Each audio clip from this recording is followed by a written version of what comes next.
가 사역하던 시대는요, 영적으로 굉장히 어두운 시대입니다. 물질적으로는 굉장히 풍성하고, 또 정치적으로도 굉장히 어떻게 보면 안정된 그런 때, 군사적으로는 외세 침입이 없던 그런 때였는데, 의외로 그런 때 사람들의 영성이 이렇게 변질이 돼요. 그러니까 우리도 마찬가지거든요. 어제 아침에 말씀드린 것처럼 우리가 배부르고 넉넉하면 확실히 우리는 변질됩니다. 그래서 우리가 교회도 보면 우리 교회만 하는 게 아니라 전국에 있는 교회들이 언제 이렇게 문제들이 많은가 그러면 이 재정이 넉넉할 때, 이 부부간에도요, 어려울 때는 서로 힘을 합쳐서 싸울 힘이 없어요. 싸울 겨를이 없습니다. 그런데 이 가정이 이렇게 좀 넉넉하고 그러면 그때부터 부부간에도 서서히 문제가 생기고, 교회도 보면 이 독버섯처럼 사탄의 역사들이 여기저기서 일어나는 거예요. 그러니까 미가가 예언하던 시대는 그런 시대였어요. 그래서 1장, 2장, 3장에서 계속 하나님이 그들에게 죄를 지적하시고 경고하시고, 그 죄들에 대해서 하나님은 어떻게 진노하실 것인가. 그리고 4장에 와서는 그 진노의 의미가 뭐냐. 하나님은 징계를 통해서 우리를 만들어 가세요. 12장, 히브리서 12장에서 우리가 봤듯이 징계가 없는 백성은 참 백성이 아니에요. 내가 내 뜻대로 내 방식대로 막 잘 나가는데도 아무런 문제가 없어요. 그건 복이 아니고 그건 독입니다. 독. 우리가 망하는 길로 가는 거예요. 그래서 하나님은 그때의 미가를 통해서 계속 지적하다가 4장에 와서는 내 뜻이 뭔지 아냐? 내가 너희에게 왜 이렇게 매를 대는지 아냐? 내가 왜 너희를 징계하는 줄 아냐? 내가 왜 너희들의 죄를 지적하는 줄 아냐? 그러면서 징계의 목적을 말씀했어요. 오늘도 잠깐 징계의 목적을 말씀하고 있는데 5장 1절에 보면 딸 군대요, 너는 때를 모을지어다 그들이 우리를 에워쌌으니 막대기로 이스라엘 재판관의 뺨을 치리로다. 이 뺨을 친다는 것은 수치, 그걸 괄호해놓고 수치를 의미합니다. 수치. 그 다음에 쭉 내려가서 10절부터 보면요, 10절 여호와께서 가라사대 그날에 이르러는 내가 너의 말을 너의 중에서 멸절하며 너의 병거를 회파하며 너의 땅의 성읍들을 멸하며 너의 모든 견고한 성을 무너뜨릴 것이다. 하나님이 흔들어 대는 거예요. 그게 징계라고 해요. 징계. 네. 그래서 1절에 보면 수치를 당하게 한다. 하나님이 그들의 삶의 터전을 흔든다. 이게 징계거든요. 그러면 징계를 통한 하나님의 또 다른 목적이 뭐냐면 인간의 무기력을 깨닫게 하는 거예요. 그래서 우리가요, 이렇게 징계를 통과하고 나면 사람이 겸손해집니다. 내 힘으로 할 수 없다는 것을 인간이 징계를 통해서 깨닫게 되는 거예요. 그래서 하나님이 인간의 교만, 인간의 거만, 인간의 오만, 이런 것들을 깨뜨리는 방법이 뭐냐면 징계예요. 그래서 하나님이 쓰시는 사람들은요, 겸손해야 되거든요. 절대로 우리가 겸손하지 않고는 하나님의 백성으로서 영향력을 미칠 수가 없고, 또 하나님의 일을 할 수도 없어요. 교만해가지고. 그러니까 하나님이 우리에게 있는 이런 울퉁불퉁한 이런 모습들을 이렇게 깎아내요. 그게 뭐냐면 그게 하나님의 징계입니다. 하나님이 우리를 징계하실 때는요, 우리를 부끄러움을 당하게 해요. 수치를 받게 합니다. 사람들에게 수치를 받게 해요. 네. 어제도 어떤 분이 그런 얘기를 하더라고요. 하나님이 나를 왜 이렇게 세게 다루시는지 모르겠다. 사람마다 달라요. 어떤 사람은 하나님께서 이렇게 살짝만 이렇게 다듬어요. 징계를 통해서 살짝만 다듬네. 어떤 분은 긴 기간 동안 세게 되라, 세게. 그러니까 사람들에게 막 수치를 당해. 수치를 당할 쯤에 하나님이 딱 건져내요. 또 수치를 당할 쯤에 딱 건져내요. 그러면서 느끼는 것이 뭐냐? 아, 이게 인력으로 되는 게 아니구나. 이게 인간의 힘으로 되는 게 아니구나. 인간의 지식이나 인간의 경험이나 인간의 능력으로 될 게 아니구나. 이걸 깨닫게 하나님 징계를 하시는 거예요. 그래서 사람이 징계의 터널을 통과하고 하잖아요. 그럼 사람이 기가 팍 죽습니다. 그게 맞는 거예요. 우리는 기가 막 살아있어요. 기가 펄펄펄 살아있다고. 내 자신이 나오고, 내 어떤 혈기가 나오고 막 이래요. 저도 마찬가지예요. 그래서 우리가 혈기가 죽은 것 같은데, 어떤 상황이 되면 혈기가 막 나와요. 아, 이거 내가 안 죽었구나. 아직도 멀었구나. 생각하는 거죠. 근데 하나님은 그걸 이렇게 깎아내요. 그래서 그게 수치라든지 하나님 막 흔들어서 우리의 삶의 터전을 흔들어서 사람이 인력으로 살 수 없다는, 내 힘과 내 능력으로 살 수 없다는, 사람이 겸손한 하나님의 능력이 아니면 안 되는구나, 하나님의 은혜가 아니면 안 되는구나를 깨닫도록. 그래서 징계를 통해서 우리는요, 매달리는 법을 배웁니다. 기도의 법을 배우는 거예요. 이 징계를 통과하기 전까지는 우리의 기도가요, 그냥 누구나 하는 기도예요. 그러나 징계를 통과하고 나면 우리는 매달리는 기도, 아, 이게 매달리는다는 것이 뭐구나 하는 것을 그때 깨닫게 되는 거예요. 그러니까 징계는 나쁜 거예요, 좋은 거예요? 어렵지만 좋은 겁니다. 징계를 통과할 때는요, 정말 수치를 당해야 됩니다. 그리고 굉장히 고통스럽고 영적으로, 육적으로, 혼적으로 굉장히 힘들어요. 그러나 우리는 그 징계의 터널을 통과하지 않고는 어렵습니다. 터널을 통과하면 또 다른 세계가 나오고. 그러니까 우리는 우리의 생명 당할 때까지요, 이 터널을 통과해야 됩니다. 그래야 우리가 경건한 하나님의 백성으로 성화되어 가는 거예요. 보다 써놓읍시다. 징계는 성화의 수단이다. 써놓습니다. 징계를 통하지 않고는 우리가 성화되지가 않습니다. 1절, 10절, 11절 그런 말씀입니다. 그러니까 징계를 통과하고 나면서 이제 이스라엘 백성들, 유다 백성들은 서서히 자기들의 모습이 드러나기 시작해요. 그리고 나서 하나님이 미가를 통해서 주시는 굉장히 중요한 메시지가 있는데 그게 뭐냐? 쭉 갑니다. 2절로 다시 올라갑니다. 2절 시작. 베들레헴 에브라다야. 이제 에브라다는요, 베들레헴의 옛날 이름입니다. 써놓으세요.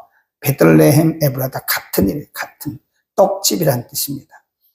에브라다는 옛날 이름입니다. 미가 시대에 그 베들레헴은 아주 볼품없는 그런 도시였거든요. 그래서 떡집이란 뜻인데 옛날 이름이 에브라다예요. 베들레헴 에브라다야, 너는 유다 족속 중에 작을지라도 이스라엘을 다스리는 자, 이게 예수님이에요. 메시아, 이스라엘을 다스리는 자가 내게서 내게로 나올 것이다. 그의 근본은 상고의 대초연이라. 쭉 나가요. 지금 미가를 통해서, 미가 선지자를 통해서 이제 하나님의 진노를 통한 인간의 성화. 근데 그거 갖고는 안 된다는 거죠. 그거 갖고는 그 징계를 통해서 인간의 육정이 깨지는 거는 맞아요. 네. 인간의 육정이 깨져가고 우리가 성화되어 가는 건 맞습니다. 근데 그거 갖고는 우리가 구원에 못 이루어요. 그건 율법이죠, 율법. 우리가 착하게 되고 겸손하게 되고 이런 것은 그 인간적으로 볼 때 하나님의 형상이 우리 가운데서 죄로 인해서 깨어졌던 하나님의 형상이 우리 가운데 다시 살아나는 거예요. 하나님의 형상의 회복이라 그런 거거든요. 징계를 통해서 우리 가운데 하나님의 형상이 회복돼요. 근데 그것 가지고는 우리가 영생을 얻을 수가 없는 거예요. 그래서 이제 미가를 통해서 말씀하시기를, 그리고 나서 우리를 영생을 얻게 하는 우리의 죄의 문제를 해결하신 그분이 오신다. 우리가 아무리 인간적으로 겸손해지고 성화되어도 그걸 가지고는 우리가 천국에 갈 수가 없는 거죠. 그러니까 거기에 플러스 이거보다 한 단계 높은 것이 뭐냐?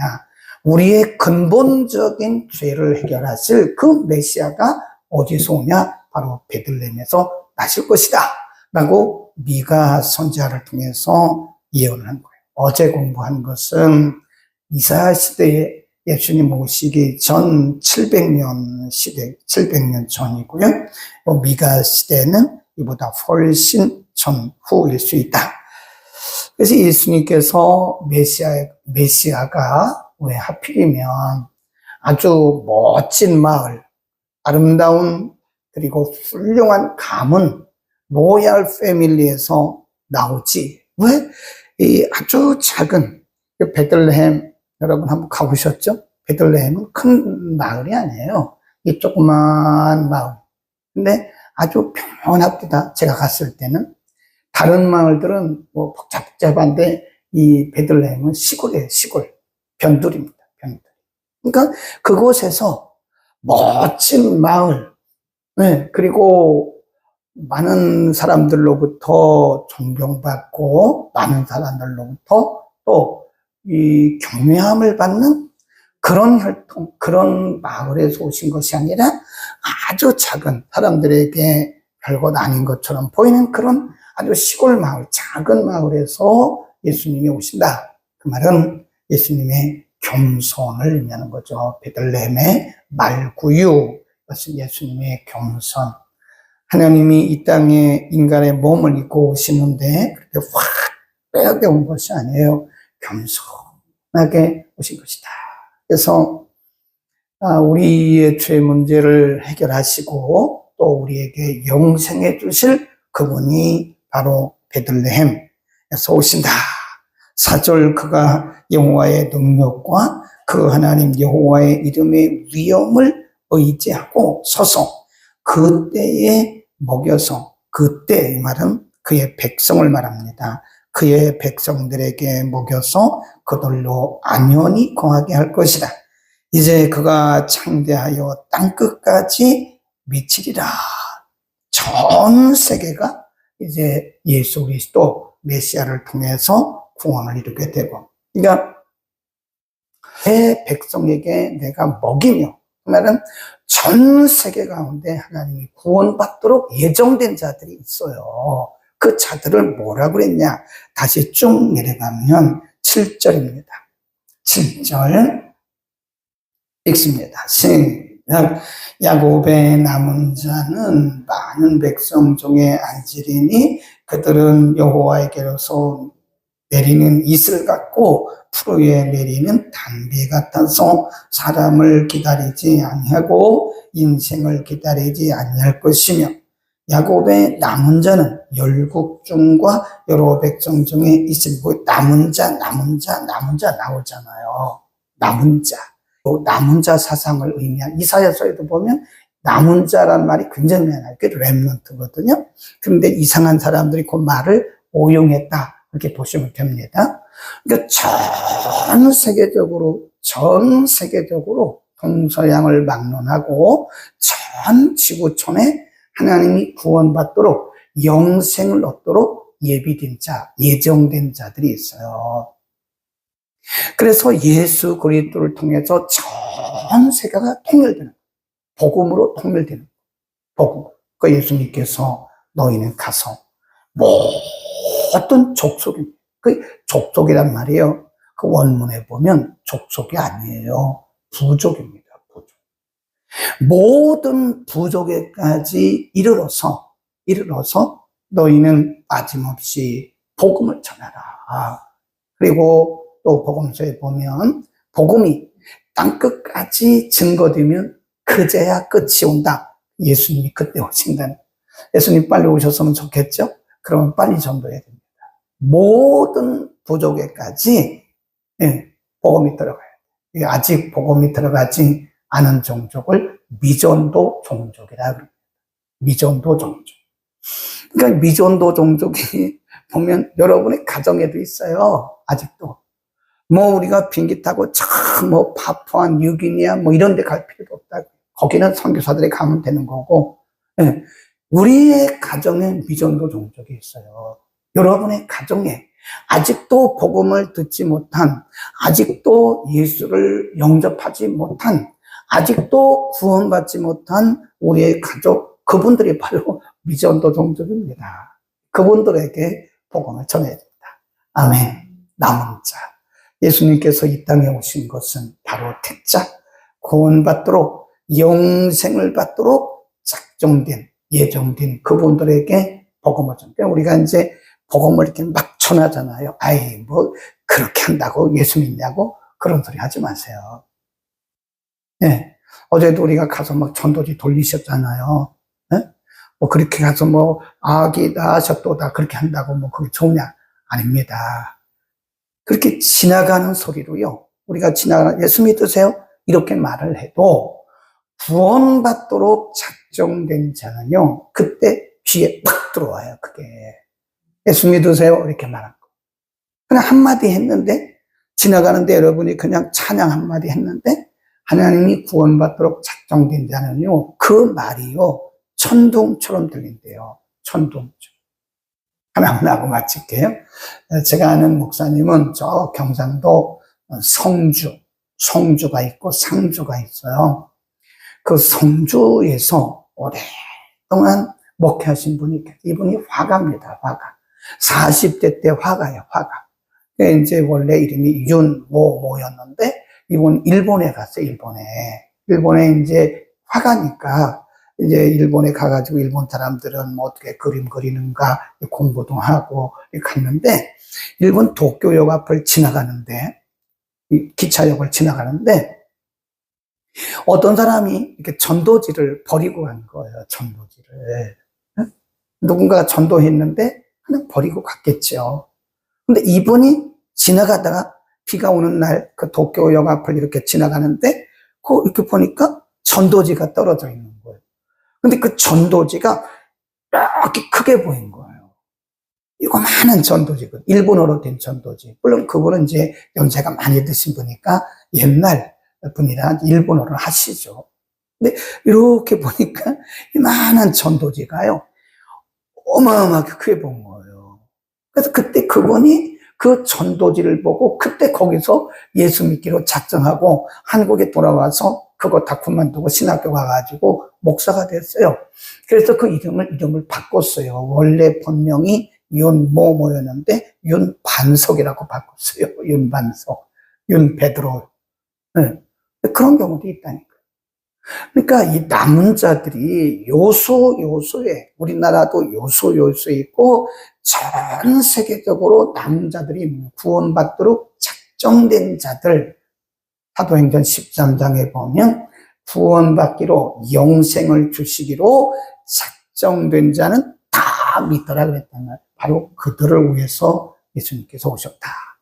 아멘. 기도하겠습니다. 거룩하신 우리 아버지, 오늘 예수님께서 탄생하신 날을 기념하고 기억하고 우리 마음에 새기며 다시 오실 우리 주님을 기다리는 마음으로 미가 시대에 예언하신 영원한 왕이신, 겸손하게 오신 영원한 왕이신 예수 그리스도에 대해서 우리가 상고했습니다.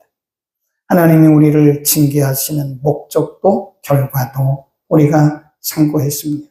우리의 육성과 우리의 죄성을 다듬기 위해서 하나님은 이런저런 방법을 통해서 우리를 징계하십니다. 하나님 징계를 우리가 기쁨으로 받고 통과한 이후에 만들어질 아름다운 우리의 모습을 보면서 우리가 믿음으로 인내케 하시고, 오늘도 예수 그리스도의 복음을 듣지 못한 수많은 미전도 종족, 수많은 백성들이 있는데, 하나님 우리가 때를 얻든지 못 얻든지 예수 그리스도의 복음을 전함으로 예수 그리스도의 오심을 준비하는 정결한 신부들이 다 되게 하옵소서. 오늘도 예수 그리스도의 성탄의 참 의미를 알지 못하는 자들에게 말씀을 통해서 성탄의 참 의미를 알고 그 예수 그리스도를 우리의 주인으로 모시고 평생 살게 하옵소서. 예수 그리스도의 이름으로